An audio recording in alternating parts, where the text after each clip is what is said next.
Hi there, it's Michelle Gwen with the Gwen Properties team at RE/MAX Professionals, and I have Michelle Oddo here with Leader One Financial. And I wanted to talk, I think stories are very, very powerful, especially in our industry, and showing the possibilities of home ownership is very, very important. And I wanted to discuss with you today, Michelle, I've seen it and experienced it between our mutual clients before, but I think it's powerful when people know what a lender can do in terms of quote unquote saving a deal. So do you have a really great example you can share with us to make this relatable for people? I do. I have so many. I would say literally every month we get a handful of deals that start somewhere else and fall out for whatever reason. Now I'll name a few. Okay. One that I'm thinking of in particular, the borrower was self-employed, and so they had 2 years of really good tax returns, but then that following year, the most recent year, there were some things that happened in their life and the income wasn't quite the same. The investor they were going with did not like that and was not able to do the loan based on that. And we were able to come in and kind of restructure it a little bit and still figure out a way to make that work and get them into the home. And so they were really happy about that.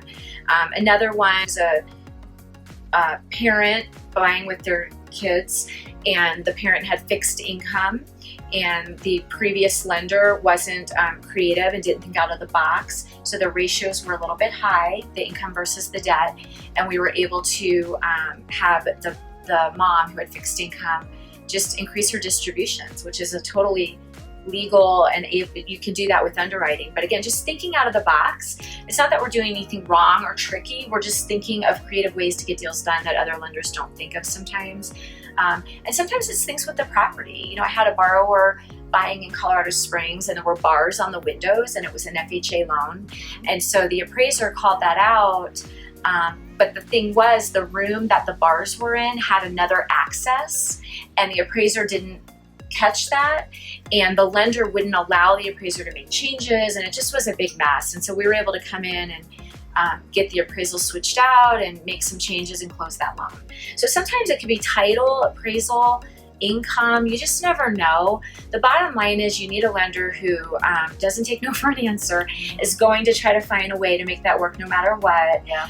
And you know, my dad, I was raised by a dad who I heard my whole life, his motto was every problem has a solution. And that's really how I operate my business, just always trying to figure out how to make deals work. Yeah. So well, I like the entire mantra, and I like the entire approach to all situations. And I run across as an agent quite a bit is the perception of folks on fixed incomes or folks that are self-employed just can't borrow money anymore. It's like this myth that's been created since 2008, since lending is, you know, there's a lot of regulation and stuff. So I love to hear stories about that. I love to hear from you and other lenders about how that is absolutely possible to get people in a home, because as we've talked about many times before and in other videos, obviously you and I both believe wholeheartedly that real estate is one of the best ways to build wealth over time. It really is. Yeah, I mean, I feel like people, when they're tentative or they don't move forward, it's just because of a lack of, maybe they haven't been with the right person to give them the right information that they need, or sometimes you're not necessarily ready, but we're going to get you ready. So being able to look at the situation and figure out, what do we need to do so you can buy next year, or whatever it may be, versus just a no. You know, that's, I think our goal is always to figure out a solution to get you there if you're not getting Thank you so much. Hopefully we'll have story time in the future again as things arise. But it's always changing, right? It's always changing, and always new situations coming up. It really is. That's true. Yeah. Michelle Gwen with the Gwen Properties team at RE/MAX Professionals, and Michelle Oddo with Leader One Financial. Thank you.